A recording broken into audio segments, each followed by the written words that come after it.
तो दोस्तों हम बात करते हैं रिलायंस इंडस्ट्रीज स्टॉक की एंड फ्राइडे की ट्रेडिंग में आप देखिए कि उतना ही मतलब ये ऊपर जाता है उतना ही नीचे आता है। फ्राइडे कोई न्यूट्रल ही रहा है लगभग, ना ही ऊपर गया है ना ही नीचे गया। 55 पैसे का डाउन ट्रेंड हालांकि दिखाया है इसने, बट वो कहाँ पर गिनती करें समझ में ही नहीं आता है। बट हम इस वीडियो में बात करेंगे कि नेक्स्ट वीक में इसका क्या ट्रेंड रहने वाला है, बुलिश रहेगा बेयरिश रहेगा। एक बड़ी खबर आई थी पिछले दिनों, उसकी वजह से मुझे लगता है कि अगले हफ्ते में एक बड़ा धमाका हो सकता है रिलायंस इंडस्ट्रीज के स्टॉक में और ये स्टॉक हमें 2000 के ऊपर जाता हुआ दिखाई दे सकता है। तो यही बात करेंगे अब इसमें कि नेक्स्ट वीक में किस तरह का मूवमेंट रहेगा एक तो, और दूसरी बात कि क्या अगले हफ्ते में हम अगर किसी ने हायर लेवल पे बाय किया था तो उसे यहाँ पर प्रॉफिट बुक करना चाहिए या नहीं करना चाहिए, और कोई बाय करना चाहता है तो क्या एक बाइंग पॉइंट हो सकता है, एंट्री पॉइंट हो सकता है या नहीं। इन सारे क्वेश्चन के बारे में बात करेंगे। But if you new to the channel please channel को सब्सक्राइब कर लो और hit the bell icon so that you can get the notification on time. चलिए शुरू करते हैं। तो देखिए आपकी 1923 रुपए का हमारा स्टॉक है और जिस तरह की रिलायंस इंडस्ट्रीज एक बड़ा स्टॉक है हमारा, बड़ा फर्म है हमारा और इंडिया का लार्जेस्ट है ये। और यहाँ पर अगर 1923 रुपए का एक स्टॉक आपको मिल रहा है तो आपको एक बात समझ में आनी चाहिए कि ये स्टॉक बहुत अंडररेटेड है और आने वाले दिनों में ये स्टॉक हमें और ज्यादा ऊपर जाता हुआ दिखाई दे सकता है। 2122 रुपए, 2500 रुपए भी इस स्टॉक के लिए कम है। ऐसा इसलिए क्योंकि एक जो ग्रोथ प्रोस्पेक्ट है इसका, आप देखिए जियो का आईपीओ आएगा, उसके बाद आप देखिए फ्यूचर रिटेल जो डील होने के बाद रिलायंस इंडस्ट्री ग्रोसरीज के बिजनेस में भी घुसेगा। और जो प्रोजेक्ट्स लगातार लॉन्च कर रहे हैं रिलायंस इंडस्ट्रीज के मुकेश अंबानी साहब, उनसे लगता है कि 1923 रुपए का जो स्टॉक है प्राइस है हमारा वो बहुत लो है और यहाँ से अगर आप वेट करते हैं तो बहुत अच्छा खासा एक प्रॉफिट आप इसमें बना सकते हैं। ठीक है, जिस तरह की सेफ स्टॉक है आपको बहुत ज्यादा लॉस नहीं होगा, बहुत ज्यादा प्रॉफिट होने की संभावना आगे आने वाले समय में हो सकती है, बट इस समय पर आपको बहुत ज्यादा लॉस, बहुत ज्यादा रिस्की नहीं है स्टॉक। ठीक है, रिस्क लेस रिस्क है, हाई प्रॉफिट आपको होने आने वाले समय में हो सकता है। ये स्टॉक बहुत अच्छा है क्योंकि जो प्रोस्पेक्ट है वो बहुत अच्छे हैं। ठीक है, तो पहली बात ये है हमारी। दूसरी बात करें तो वॉल्यूम बहुत अच्छा आ रहा है। जिस तरह का एक बड़ा स्टॉक है हमारा, उसके बावजूद भी 9.3 मिलियन का वॉल्यूम बहुत गजब का है। ठीक है, इतना वॉल्यूम नहीं ट्रेड होता है। नॉर्मली आप छोटे शेयर्स को भी देखेंगे तो वहां पर भी बहुत कम वॉल्यूम ट्रेड होता है और जब ये 2000 रुपए का स्टॉक है उसके बावजूद भी 9.3 मिलियन का वॉल्यूम ट्रेड हुआ है, तो एक जबरदस्त बात है। आप देखिए कि डिलीवरी की अगर हम बात करें तो आप देखिए 1 फरवरी से 16 मिलियन का शेयर ट्रेड हुए थे। 16 मिलियन लगभग 50% की डिलीवरी थी। 2 फरवरी की बात करें तो 20 मिलियन शेयर्स ट्रेड हुए थे, 38% की डिलीवरी थी। 3 फरवरी की बात करें तो 15 मिलियन शेयर्स ट्रेडेड थे और 35% के आसपास की डिलीवरी थी। तो 4 फरवरी की बात करें तो 50% की डिलीवरी है हमारी, 14 मिलियन के आसपास के शेयर्स ट्रेड हुए। और 5 फरवरी यानी फ्राइडे की बात करें तो 9.7 मिलियन शेयर्स ट्रेडेड है और 3.7 मिलियन डिलीवर्ड है।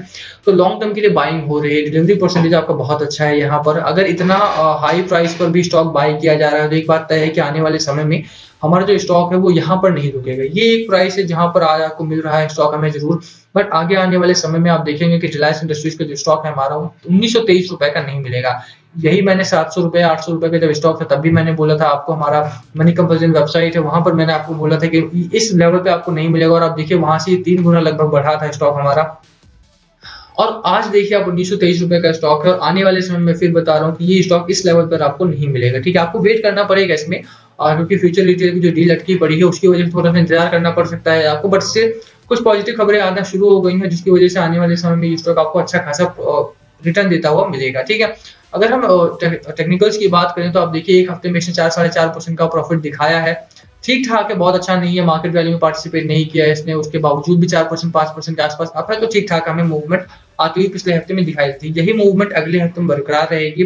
मुझे कई रीजन है। देखिए अब एफआईआई जो फ्लो है हमारा वो बहुत स्ट्रॉन्ग है इस समय पर। फॉरेन इंस्टीट्यूशनल इन्वेस्टमेंट हमारे इंडिया में बहुत ज्यादा आ रही है इस समय पर, पहली बात। दूसरी बात करें तो डाउ फ्यूचर्स बहुत ज्यादा सपोर्ट कर रहा है। फ्राइडे की ट्रेडिंग सेशंस में हम बात करें तो वहां पर जो हमारा बाजार बंद हुआ उसके बाद डाउ फ्यूचर्स में 125 पॉइंट्स हाइयर और ट्रेड करता हुआ दिखाई दिया। गैप अप ओपनिंग थी वहां पे और ग्लोबल क्यूज जो सपोर्ट कर रहे हैं इंडियन बाजार को, वो भी एक कारण है कि इंडियन बाजार लगातार एक दिन हर दिन अपना लाइफ टाइम हाई बना रहा है। फ्राइडे को बात करें तो निफ्टी ने अपना 15,000 का लेवल क्रॉस किया, लाइफ टाइम हाई था वो उसके लिए। हालांकि वहां पे सस्टेन नहीं हो पाया वो डाउनवर्ड आ गया, बट स्टिल उसके ऊपर जाना ही एक हिस्टोरिकल मार्क बनाता है। मंडे को भी मुझे लगता है कि 15,100 15,150 तक ये हमारा निफ्टी ट्रेड कर सकता है, वहां पर रुकेगा नहीं, डाउनवर्ड आएगा। 14,800 14,850 के आसपास होल्ड लेगा भी वो, और वहां से मुझे लगता है कि एक मोमेंटम क्रिएट होगा बाजार में। ठीक है, सेंसेक्स की बात करें तो सेंसेक्स हमारा मंडे को 51,000 का पॉइंट टच कर सकता है, 51,000 पॉइंट टच कर सकता है और लेवल जो है हमारा, और वहां पर सेंटीमेंट बहुत शानदार है इस समय पर, ट्रेंड बहुत स्ट्रॉन्ग है हमारा, तो उसकी वजह से बाजार में पॉजिटिविटी अगले हफ्ते में भी रहेगी। अब देखिए फ्राइडे को थोड़ा सा डर का माहौल था, इंडिया विक्स है ये, और विक्स जब भी हमारा पॉजिटिव रहता है तो मार्केट हमारा दबाव में दिखाई देता ही है। तो ये एक कारण है हमारा कि बाजार दबाव में था और डर का माहौल बना हुआ है, क्योंकि तो देखिए कि बाजार इतना ऊपर पहुंच चुका है, सेंसेक्स हमारा 51,000 के करीब है, निफ्टी की बात करें तो 15,000 क्रॉस कर चुका था फ्राइडे को एंड वहां से नीचे बंद हुआ, बट स्टिल अब देखिए कि बाजार बहुत ऊपरी स्तर पर ट्रेड कर रहा है। इस वजह से थोड़ा डर का माहौल जरूर है बाजार में, और वही एक कारण है कि फ्राइडे को बाजार थोड़ा दबाव में दिखाई दिया है। ओवरऑल बात करें तो नेक्स्ट वीक हमारा पॉजिटिव रहेगा बाजार के लिए। बाजार सेंटिमेंट्स बहुत अच्छे आ रहे हैं, एफआईआई फ्लो बहुत अच्छा आ रहा है, डीआईई बहुत अच्छा इन्वेस्ट कर रहे हैं, बाइंग बहुत अच्छी है, खरीदारी बहुत अच्छी हो रही है। इस समय पर बिकवाली का माहौल नहीं है, कम है, बट स्टिल मंडे से लेकर फ्राइडे तक ट्रेडिंग सेशन पॉजिटिव रहेंगे for stock market also and for Reliance industries also. तो आप देखिए कि रिलायंस इंडस्ट्रीज अगर हम कुछ लेवल्स की बात करें तो हमारे कुछ लेवल्स हैं यहाँ पे, सपोर्ट एंड रेजिस्टेंस की बात कर लेते हैं। तो आप देखिए कि जो हमारा लोअर लेवल है यानी 1893 1895 रुपए का एक सपोर्ट जोन हमारा बन रहा है। एक ये बीच की लाइन जो 1935 रुपए की है हमारी, ये वाली जो लाइन है, ये कभी सपोर्ट बनती है, कभी रेजिस्टेंस बनती है। ये लाइन अगर क्रॉस होती है, हमारा 1960 रुपए का पहला टारगेट रहेगा, और मुझे लगता है कि पहला टारगेट अगले हफ्ते में कंप्लीट हो सकता है हमारा। 1935 रुपए का जो मेरा रेजिस्टेंस जोन इस समय पर बना हुआ है, ये वाला, वो अगर ब्रेक होता है तो 1960 रुपए का पहला टारगेट रहेगा और 2031 रुपए का मेरा दूसरा टारगेट रहेगा। और अगले आने वाले हफ्ते में अगर हमारे मार्केट सेंटिमेंट्स इसी तरह से पॉजिटिविटी दिखाते रहते हैं, 2031 रुपए का मेरा पहला टारगेट, दूसरा टारगेट पूरा होता हुआ दिखाई दे सकता है। ठीक है, अब देखिए कि अगर हम टेक्निकल्स की बात करें तो मैकडी की जो लाइन है हमारी, वो धीरे धीरे करके स्टेबलाइज हो गई है, और मुझे लगता है कि यहाँ से ये ऊपर की ओर निकलती हुई दिखाई दे सकती है, यानी बुलिश जोन में आती हुई दिखाई दे सकती है। इस समय पर मार्केट सेंटीमेंट यानी रिलायंस के लिए जो टेक्निकल चार्ट है हमारा, वो बेरिश जोन में है, हिस्टोग्राम भी हमारा डाउनवर्ड बन रहा है हमारा, बट आने वाला जो समय है वो थोड़ा सा पॉजिटिव क्यूज दे रहा है इस समय पर। आरएसआई की बात करें तो 46.69 है हमारा, ना तो ओवरसोल्ड है ना ही ओवरबॉट है, तो ये ठीक ठाक है, प्राइस मोमेंटम ठीक ठाक दिखा रहा है। रिलेटिव स्ट्रेंथ में बहुत ज्यादा स्ट्रांग नहीं है इस समय पर, बहुत ज्यादा ब्रेकआउट नहीं दिखा रहा है ये हमें, बट स्टिल ठीक ठाक है, एक ओके टाइप कह सकते हैं आप चार्ट को। आप देखिए कि 4 दिन लगातार ये हमारा इसी लेवल के आसपास 1935 रुपए के आसपास ये ट्रेड करता हुआ दिखाई दिया है,